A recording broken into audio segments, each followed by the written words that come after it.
ቻይና በታይዋን ዙሪያ የምታደርገውን የአየርና የባህር ከበባ ተከትሎ የታይዋን መከላከያ ሰራዊት የታንክና የጸረ አውሮፕላን ሚሳኤል አሃዶችን ያሳተፈ ድንገተኛ የመከላከል ልምምድ በደቡባዊ ባህር ዳርቻው ማስጀመሩ ተዘግቧል። ከቻይና እስከ ታይዋን፣ ከጃፓን እስከ አሜሪካ ኢንዶ ፓሲፊክ ላይ ያንዣበበውን የጦርነት ውጥረት እንተነትናለን። አዘጋጅና አቅራቢው ደመላሽ ጉልማ ነኝ።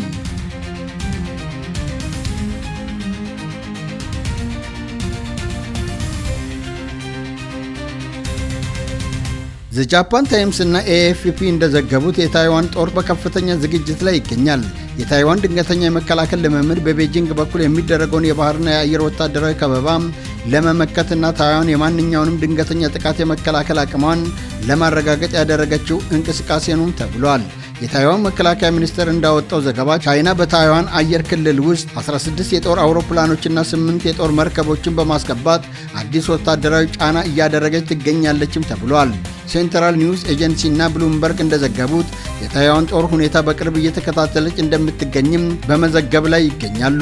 ይህ በቤጂንግ በኩል የተደረገው የጦር አውሮፕላኖችና መርከቦች ስምሪት በታይዋን ዙሪያ ያለውን ወታደራዊ ከበባ ለማጠናከርና ታይዋን ከምዕራባውያን ጋር የምታደርገውን ግንኙነት ለመቃወም የተደረገ የኃይል ማሳያ ነው እየተባለ ነው። የቻይናን እየጨመረ የመጣ ወታደራዊ እንቅስቃሴ ለመግታት የጃፓን የራስ መከላከያ ኃይል እና የአሜሪካም 7ኛ ፊሊት በሴንካኩ ደሴቶች አቅራቢያ ሚሳኤል አጥፊ መርከቦችን ያሳተፈ የጋራ ልምምድ ጀምሯል። ኪዮዶ ኒውስ እንደዘገበው የሁለቱ ሀገራት የባህር ኃይሎች የውጊያ ዝግጁነታቸውን አጠናክሯል ተብሏል። ይህ በሴንካኩ ደሴቶች አቅራቢያ የተጀመረው የጋራ ወታደራዊ ልምምድ ቶኪዮና ዋሽንግተን በምስራቅ ቻይና ባህር ላይ ያላቸውን ስትራቴጂካዊ ቁጥጥር ለማሳየትና የቤጂንግን ባህር አቋራጭ ግስጋሴ ለመመከት የታለመ እርምጃም ነው ተብሏል። የቻይና ህዝባዊ ነጻ አውጪ ጦር በታይዋን ደቡባዊ የባህር ክልል አቅራቢያ 4 አጥፊ መርከቦችንና የቅድመ ማስጠንቀቂያ አውሮፕላኖችን ያሳተፈ የጋራ አየር ላይ ባህር መከላከያ ልምምድ ማድረጋቸው ተነግሯል። ዢንዋና ብሉምበርግ እንደዘገቡት የቤጂንግ ወታደራዊ ልምምድ በቀጠናው አዲስ ውጥረት ነግሷል በማለትም ዘግቦታል።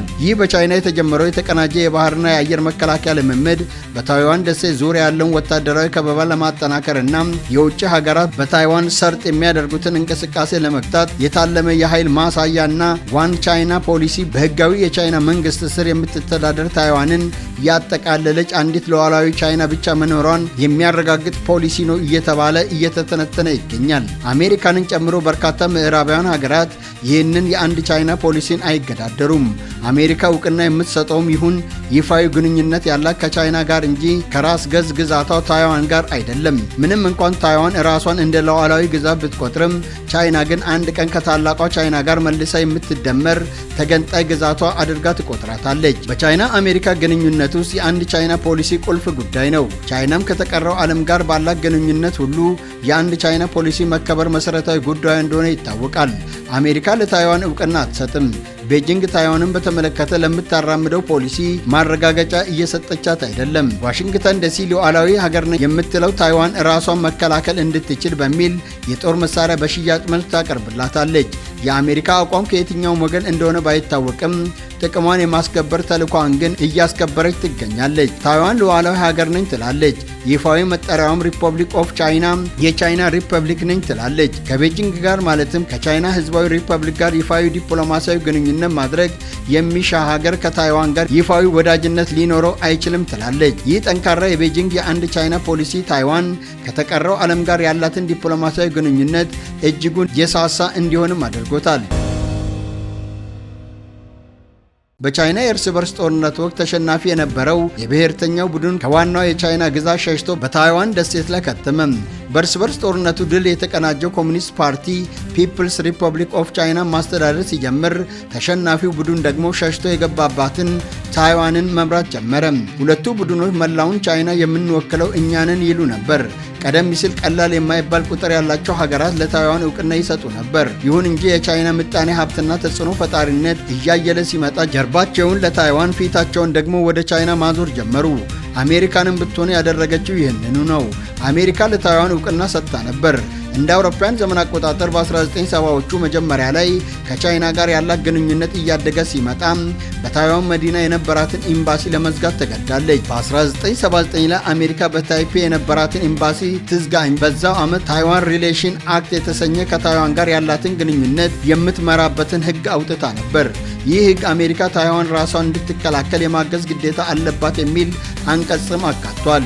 በዚህ መሰረት አሜሪካ የጦር መሳሪያዎችን ለታይዋን ትሸጣለች። ታይዋን ጠንካራ ምጣኔ ሀብት ያላት ግዛት ናት። ከ300 ሺህ ያላነሰ የጦር ሰራዊት አባላትም አላት ይባላል።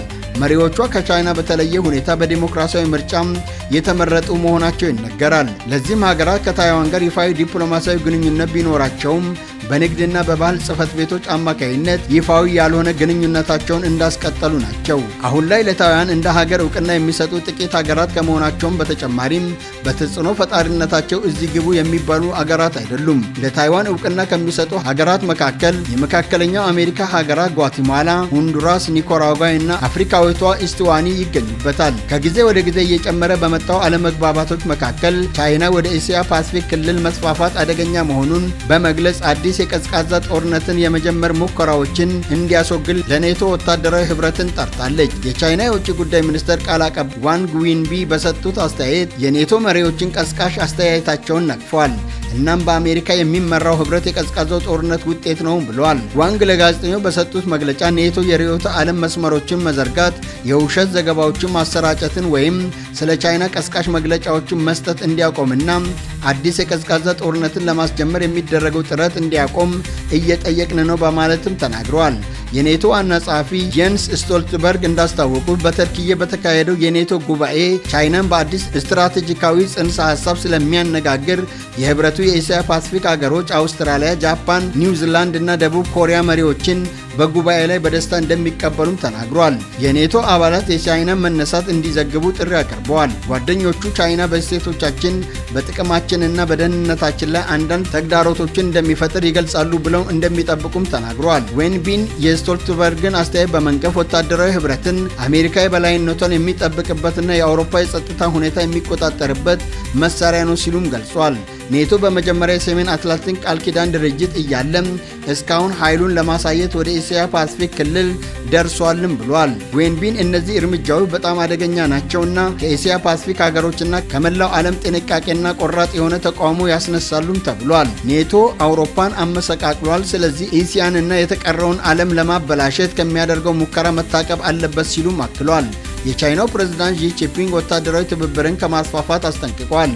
በዓለም ዙሪያ ያሉ ሀገራት ችግሮችን በጋራ እንዲያሸንፉና አሸናፊውን ትብብር ለማድረግ እንዲሰሩም ጥሪ አቅርበዋል። በብሪክስ ቢዝነስ ፎረም የመክፈቻ ስነ ስርዓት ላይ በምናባዊ ፎርማት ሲናገሩ የቡድን ፖለቲካ ብሎክ ግጭትና ወታደራዊ ጥምረት ወደ ጦርነትና ግጭቶች ብቻ እንደሚመራ በመግለጽ ዓለም አቀፍ ማህበረሰብ በተከደነ ሄጂሞኒክ ልማዶችን እንዲቃወምም አሳስበዋል። በአሜሪካ የሚመራው የኔቶ ወታደራዊ ጥምረትንም በብርቱ ተችቷል። ባለፈው ምዕተ ዓመት የሰው ልጅ በሁለት የዓለም ጦርነቶች መቅሰፍትና በቀዝቃዛ ጦርነት ጨለማ ውስጥ አልፏል። ያለፈው ሰቆቃ የበላይነት፣ የቡድን ፖለቲካና የቡድኖች ግጭት ሰላምና ደህንነትን አያመጣም፣ ወደ ጦርነቶችና ግጭቶች ብቻ ያመራሉ ሲሉም ዢ ተናግሯል። በዋሽንግተን በተጣለባት ማዕቀብ ሀገራቸው እየተናጠች ያለችው ዢ ፖሊሲው በራሱ ችግር እንደነበረውና ውጤትም እንደማያመጣ ለአሜሪካ በሚመስል ማጣቀሻ ተናግሯል። ቤጂንግ በዩክሬን ወታደራዊ ዘመቻ ከጀመረች በኋላም በምዕራባውያን ጫና ውስጥ ከነበረችው ከሞስኮ ጋር የምታደርገውን ስትራቴጂካዊ ቅንጅት ለመቀጠል ቃል ገብታለች። የዛሬ 80 ዓመት ገደማ በክልሉ የሚፈራው ጠላት የጃፓን ኤምፓየር ነበር። አሁን ግን ከዚህ የተለየ ነው። በተለይ ቻይና ከቅርብ ጊዜ ወዲህ ታይቶ በማይታወቅ ደረጃም በህንድ ፓሲፊክ ክልል አሊያም በኢንዶ ፓሲፊክ ውስጥ አዲስ ኃይል የመሆንና ከፍተኛ ተጽዕኖዋን ለማስፋት ያላትን ፍላጎት በግልጽ እያሳየች ነው። ይህም በቀጠናው የቤጂንግ ግልጽ ያልሆነ ቀስቃሽ ስልቶችና ወታደራዊ አቋሟ ፈጣን እድገት ማሳየት፣ በደቡብ ቻይና በባህር ውስጥ ያሉ የደሴት አካባቢዎች ወታደራዊ ኃይል ማፍራት፣ በግራጫ ዞኖች ውስጥ የሚደረጉ እንቅስቃሴዎችና የአገዛዙ ባህሪ መጨመር፣ ይህ በክልላዊ ስርዓት ውስጥ ውጥረቶችንና ጥርጣሬዎችን ከሚፈጥሩ አዝማሚያዎች መካከል ጥቂቶቹ ናቸው ተብሏል። ቻይና የመስፋፋት አቅሟን እያጠናከረች በቀጠለችበት እስካሁን የቻይና ወታደራዊ እድገት ለመገዳደር የሚሞክር የትኛውም ሀገር በቂና ተአማኒነት ያለው መከላከያ ኃይል ይዞ ለመቅረብ የሚችልበት እድል ያሳካ አይመስልም። የኢንዶ ፓሲፊክ ክልል እንደ ኔቶ አውሮፓን ለመከላከል የተፈጠረ የሰሜን አትላንቲክ ጦር ቃል ኪዳን ድርጅት ጥንካሬ፣ ቁርጠኝነትና ውህደት ያለው ባለብዙ ወገን አካል የለውም። ስለዚህ አሜሪካ በአካባቢው ላይ አንዣበበውን የቻይናን ስጋት ለመቀልበስ ስትል የአውስትራሊያ፣ የጃፓንና የህንድ ወታደራዊ ስብስብ አዋጭና ታማኝ የጋራ መከላከያ ጥምረት መፍጠር ግድ መሆኑ የማይቀር ጉዳይ ይመስላል። ምናልባትም በቀጠናው በአሜሪካና በቻይና መካከል ወደፊት ባለው ግምታዊ የአየር ግጭት ውስጥ ይህ ወሳኝ ምዕራፍ ሊሆን ይችላልም ተብሏል። በእርግጥ ቻይና እጅግ በጣም ብዙ በሆኑ ተግባራት ውስጥ አስፈላጊ የአየር ለውጦችን በስኬት እያስመዘገበች ያለች እንደመሆኗም ይህም ለቤጂንግ በሁሉም የጦር ውጊያ አውድ ውስጥ አስተማማኝ የመከላከል ቁመና ለመመስረት ከፍተኛ እድል አስገኝቶላታል። በዚህም መሰረት ቻይና በሁሉም አይነት ከትራንስፖርት ማጓጓዣዎች፣ ታንከሮች፣ ሰርጓጅ መርከቦች፣ የስለላና የኤሌክትሮኒክስ የጦር አውሮፕላኖች እና በአየር መከላከያ ስርዓቶቿም ከአሜሪካ ያልተናነሰ ጠንካራ ኃይል ይዛለች ማለት ይቻላል። ይህ ደግሞ በሁለተኛው የዓለም ጦርነት ወቅት በፓሲፊክ ውቅያኖስ ግንባር ላይ ከተከሰተው በተለየ አሁን የኒኩለር ጦር መሳሪያ መጠቀምን ሳያካትት በሁሉም የወታደራዊ እድገቶች ቻይና ፍጹም ታክቲካዊ ግጭት ውስጥ ያሉትን ሰፊ ልዩነት በግልጽ አመላክቷል በማለት የፖለቲካ ጸሐፊዎች ተንትነውታል።